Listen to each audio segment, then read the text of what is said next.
Welcome to today's chess video. Today um we'll be covering the game that I played against Maximum or Komodo 25. So, in this chess game I managed to win against Komodo 25 within 40 something moves. Currently, I have a rating of 2,300, I think. So I perform at that level. I can defeat players at that level. I can barely defeat them at that level. So let's get started. I I go in with d4, a strong book move. And then the opponent plays g6, giving me a better position already, because this move does not control the center. This only controls the flank. This only controls the flank rows. So these rows. I attack the center with c4. Uh, yeah, this is the modern defense with d4. With the first move being d4. Now, opponent reacts reacts by playing g7, bishop g7, attacking the d4 pawn and putting pressure on this central square. So, my most my the best continuation here is to go in with the knight, protecting the square as well, helping this little pawn that's being attacked right now. Now, that is exactly what I did. And then the opponent attacks with c5. Now, you see that in the eval bar, I have a 78 percent pawn advantage. That's because the opponent has failed to attack the center for some reason. They are doing it barely. They're attacking the d4 square, but they are attacking this square, but it's neutralized by the knight on f3. So this is a neutral square. These squares are, however, protected by my pawn. So this is actually, in fact, not a neutral square.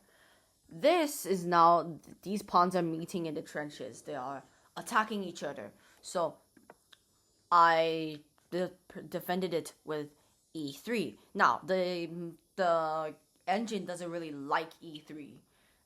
I disagree with the engine. Yeah.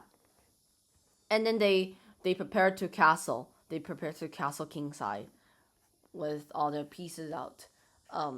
This is the fastest method to castle. Actually, it is the fastest method if they don't play this pawn move and they just go for this arrangement of fianchetto.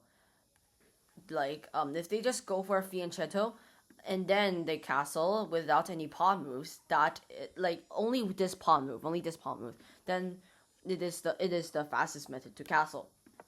Now, I play e2, bishop e2. This is of my favorite opening. You know why? Because this gives a lot of vision to the bishop, and as well as chances for discovered attacks. We can see also that the king is going to castle this way. So this bishop is very strong, and at this diagonal, the e2 to h5 at diagonal. They do indeed castle. Now, this is very important because now we have a place to attack. Now I'm gonna castle the same side as them because this doesn't allow for any pawn storms. Well, I will find a way to make a pawn storm in the future, but for now I don't have any pawn storms. Now, they react with the move d6. It's his inaccuracy because it's not really a good move. This is um This move does nothing to improve their position. This actually improves my position.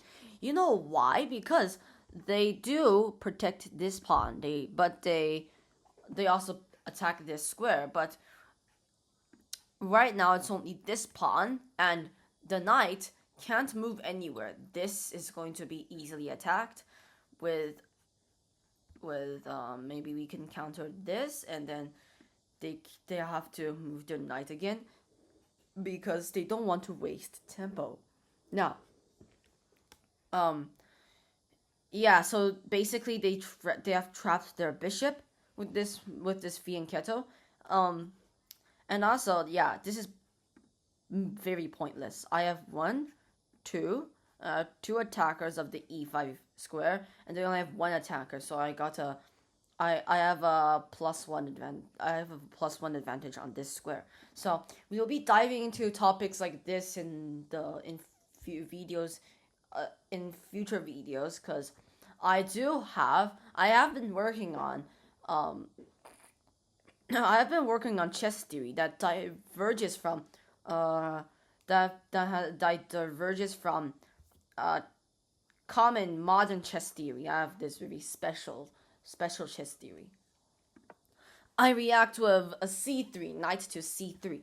Now, this move is good in my opinion because this attacks these central squares, so e5 and e4 and d5, as well as these squares, so we can prevent any pawn storms like this. Now, these pawn storms might affect us since if they storm like their pawns like this, I know we can just take like this, but this is gonna ruin our little structure. Um, so these storms can just chase away our pieces. We can't advance forward, or else they're gonna um captures. It's not really good for us. It's not really good for my position. So yeah. As also, by the way, one tip in playing chess is to keep track at the squares that you have advantage on and the advantage that the opponent has. Now, you can also see the average attacking rank. So that's basically uh, what rank they attack the most. So basically, we can say it's like a average attacking rank. What rank do you averagely attack? So for me in this position, the eval bar is of 48 centipon. So basically, one hack is to look at the eval bar. Like, I know you can't do this in rated matches, um, it's because obviously this is not allowed. But you can see that our white attacking average attacking rank is somewhere over here. Is somewhere over here. Now, that is what you're trying to. Now, the goal over here is to attack the highest rank possible somewhere over here, so that we can target their king. Now, it also has something to do with the king's safety. If the king is trapped in its little box, if the position is very open, so this is a very closed position. So what we mean by closed is that uh, the pieces protect each other very well. This bishop is very safe. It's getting protected by the king, and the rook is protecting this. These pawns are protecting each other. The queen is protecting. Knight is protecting these very vital squares. So yeah, very good structure that black has, since this is literally web based stockfish. This is basically like a little bit dumber stockfish, but still stockfish. So yeah, they got a really good little fortress over here. They move their bishop to f5. Now this attempts to attack this open diagonal. Now this is good for their position because this increases their average attacking rank as well as bit intruding into my position. So normally in games, like if they have a diagonal like this and you're still uncastled, let's just pretend that our king is still over here, the rook is still over here. Now, if the king was on the e1 square, maybe let's just hypothetically pretend that the queen can just like go over here. Now, this is going to be very dangerous for us. So let's just say if we were castled queenside, we will be in a lot of danger right now because they are attacking this diagonal. So this basically restricts this very strong diagonal, which leads to their king, and this diagonal is also being taken by these pawns, which also leads to the king. So, what move do we respond to this? In the game, I responded with h4. This is a mistake, according to the engine. I don't think it is a mistake, because now the engine's says d5 is the best, but I think that this engine has made a mistake over here. You know why? Because this move, even though it looks like a mistake, let's just change this a little bit. Let's just say that this is our only move. Okay, let's just pretend for a while. So let's just pretend this is the only move in the position. Now, it's supposed to be like this, because if I wanted to move let's say d5, you know what this risks? If their knight, for example, moves to d7, and we have these are very important squares. We're gonna cover that later on. So basically, these are flank and central squares. Flank and central squares are very important, because if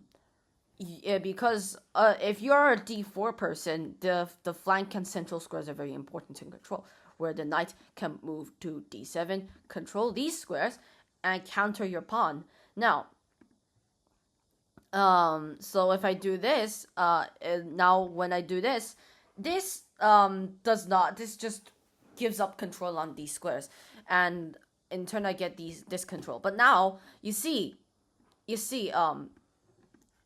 knight is controlling this, and the pawn as well. Oh wait, no. This for this square, this for this square. Now, I know you might say that, this is much more closer to the king now. Maybe we can use this pawn, and for example, we can get to the black king as quick as possible. But no, this is a really bad move. If we were to do this move, it's really bad in my opinion. Okay, it's your choice to believe in the engine, but in my opinion, this is horrendous. This is horrendous. It's not really horrendous, since I know you're trying to control these squares as well as but this opens this diagonal. This opens this diagonal to your very strong knight over here. This opens this diagonal. This also attacks b2. I know it's covered by this, but you're gonna use that bishop later on to try and attack the king, which they can use their dark squared bishop to attack yours. So they can somehow do something like this. Now, I know there's a really strong pawn structure here, but keep in mind, the engine's telling us to move our pawn over here, which basically says, oh, come inside my kingdom. I want you to attack me. Now, I know there are these pawns over here, but they can move their rook over here, probably sacrifice their pawn over here, and then maybe we can do like en passant, because it looks fancy. But no, that is gonna be this is gonna reveal this file, which they can later use to attack my king. Now, this is a mistake for some reason, and this isn't. I judge this as a great move, because this is the only move you can do in this position without sacrificing some of your advantage. So, no, it's not a miss. No, this is really not a miss. Is there a best move? What is this N? No, I don't know what the N means. Hide all annotations. Okay. Yeah, this is not a miss. Now, okay, yeah, I kind of responded to this move later on, because after this move, after this move, I'm basically giving my king a breathing room, where I'm giving my king a little bit breathing room to run. Now you can see there's this really strong diagonal I can run. Um, it's really strong because this is also where you can attack these squares. So yeah, like basically in the end game, if my king is still here, I can just run like this. Let's just pretend that this pawn doesn't exist and this knight doesn't exist. I can just run like this, and then I can control the centrals. And my king is gonna be central squares, and my king is gonna be very active. So yeah, after this move, got breathing room, and also this is attacking the H file where the king is residing right now. And now after this move, I don't need to be afraid of rook e8. So because we don't need to be afraid of rook e8, and also since they foolishly placed their knight on d7, which is where their knight could have been to, they foolishly did that move, and I know. Like they can. I know if they didn't do that move, like for example, they do this, and then oh my god, it's not a mistake, bro. Yeah. So like, I can just chase away their knight, and this is gonna still be a best move. But at the meantime, no, this is a mistake. This move is gonna be a mistake, and this is gonna be a great move. Let's continue. So yes, rook e8. Yeah, but it's a little bit too late. Because like I already gave my king a little bit breathing room. Yeah, it's a little bit too late, Stockfish. Yeah, should have thought of it before. Yeah, I explained that. I explained rook e8 a long time ago. So I responded with knight g5. Now this is an excellent move because I can attack these squares, and these squares are only defended by the king, which I can utilize later. I can utilize to my advantage. Now, hold on, let me just cover this. Also, they're also holding up this pawn, which is defended by these two. This pawn is also very important because this also acts like as a fortress. So this is like a little fortress. If you don't have this pawn, your little fortress is gonna be demolished. So let's just pretend that my pawn is over here and it's getting protected by my knight somehow. Not really good for black. So they respond with knight e5. They try to protect this little fortress pawn. Not really a good move because like I have now the engine this can attack this bishop, which is also protecting the fortress pawn. Now I guess Stockfish wants me to do this because this attacks a bishop. I don't like it. I'm just going straight for the meat. I know this might look like a mistake, but I'm just going straight for the meat in the position. Because if I do this is a slow attack. Now, slow attacks usually are bad because, well, it's kind of slow and I'm not going to win the game so quickly. So, but the engine favors slow attacks because this is like a low risk, low reward, but mine is high risk, high reward because this is really risky for me. And the reason why it's risky is because I've been moving the same pawn a lot of times, so they can take this advantage and like move their queen somewhere over here, and then like attack like this, sacrifice their bishop, and then move their queen over here. Let's just pretend that this bishop doesn't exist. It's busy defending this guy, and yeah, that's gonna be very dangerous for my king. Now, this is still a really good move, is because I have a threat, and it's a really strong threat. It's not a threat that can be easily countered. So like you cannot counter a checkmate with a checkmate. The person who gets checkmated first is gonna lose the game. They respond with h6, so they want to take my knight. Yeah, they want to take my knight. So what do I do? F4. This attacks this really strong knight. This is really strongly placed. It's a really strong knight move because this isn't inaccuracy before. Now it's not inaccuracy because this is taking a really good outpost over here, as a really good outpost. Not that. Yeah, this is a really good outpost. This is attacking ranks that are very close to my king, which is very dangerous for me, since they can also swoop in with their queen and bishop into my position. Let me just check if I'm recording. Yeah, I'm recording. Okay, so I respond with this, so threatening their knight and also protecting mine. A great move. They take, I take, and they respond with take back. Now, do you notice anything that can weaken black's position? Like any captures that can weaken black's position?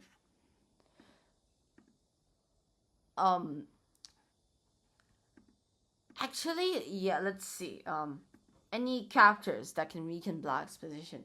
There is this capture, but it's too early because I haven't prepared my army to its fullest extent yet.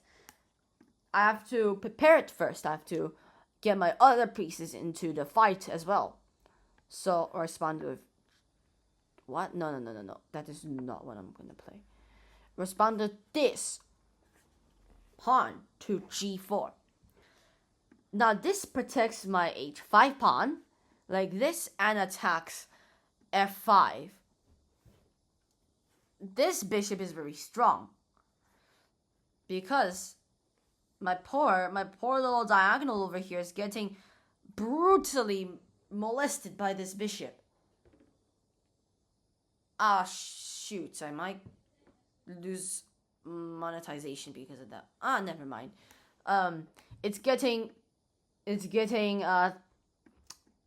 yeah, this diagonal was very strong before, but now it's getting chased away by the pawn, like if the bishop owes rent to the pawn. It probably does. They find this move, which is really good. It's the only move.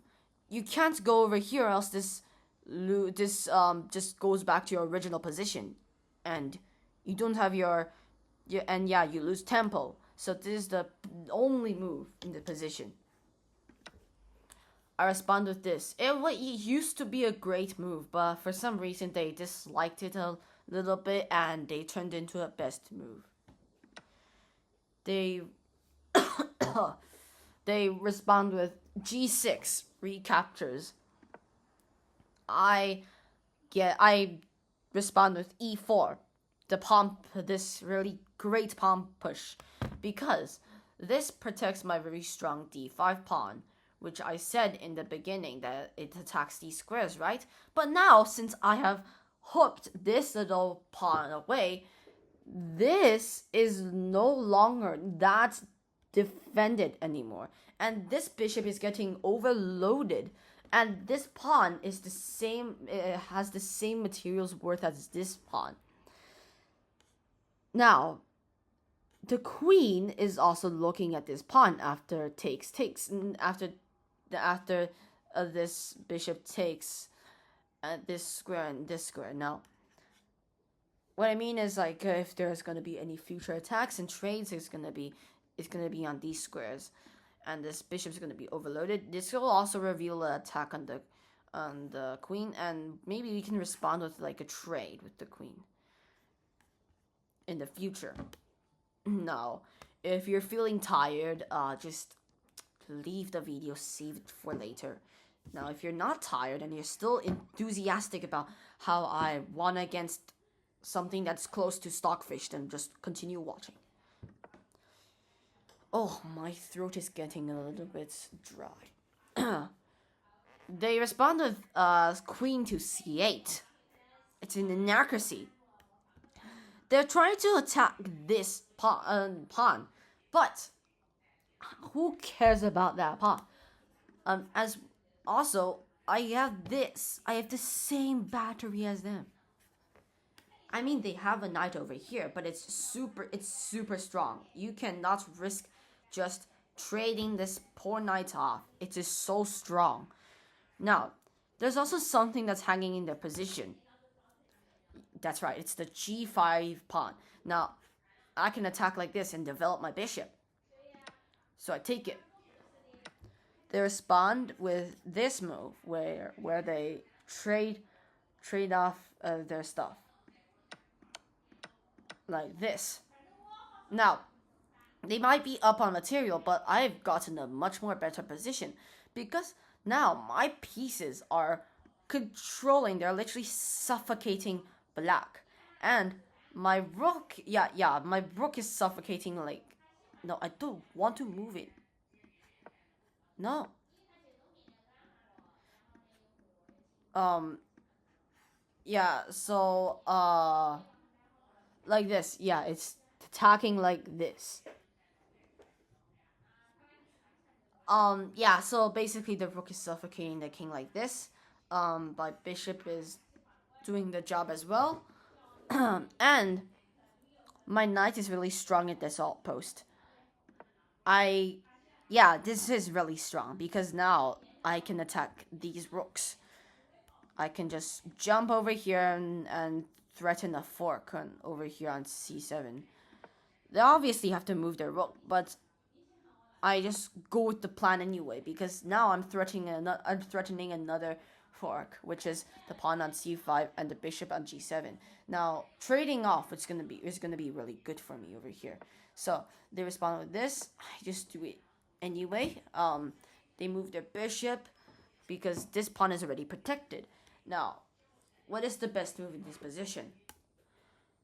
The best move in this position is bishop to d2 because I want to avoid this little trade because this trade is gonna protect their king and rebuild their fortress, which I don't want.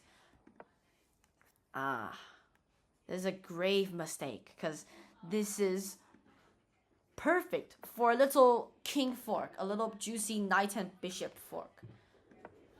Obviously, they have to move their knight away as well as attacking my poor e4 pawn. And I respond with a counterattack on h4.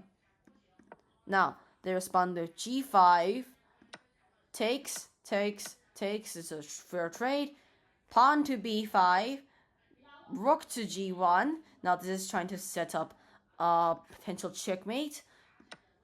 This is a pawn capture. Yeah, it does not do anything that can harm me.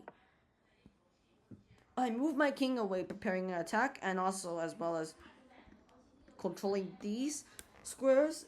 And yeah, this is a really big mistake. He shouldn't have captured that pawn.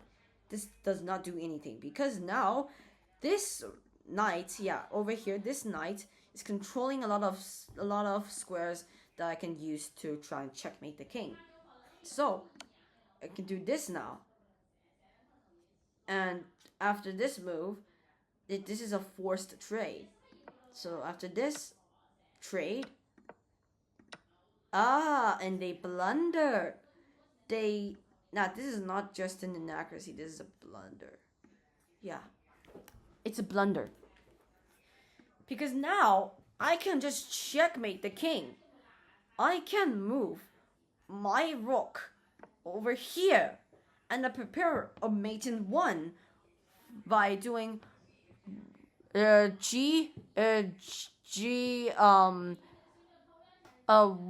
g1 wait, what is this? 1g6 mate, rook 1g6 mate, like this. This is a mate in 1 over here. By this rook going over here, it's a mate in 1. So they have to give continuous checks. And I pick up their rook and this is checkmate. And ladies and gentlemen, this is how I beat partially a downgraded version of Stockfish, but this is how I beat Stockfish's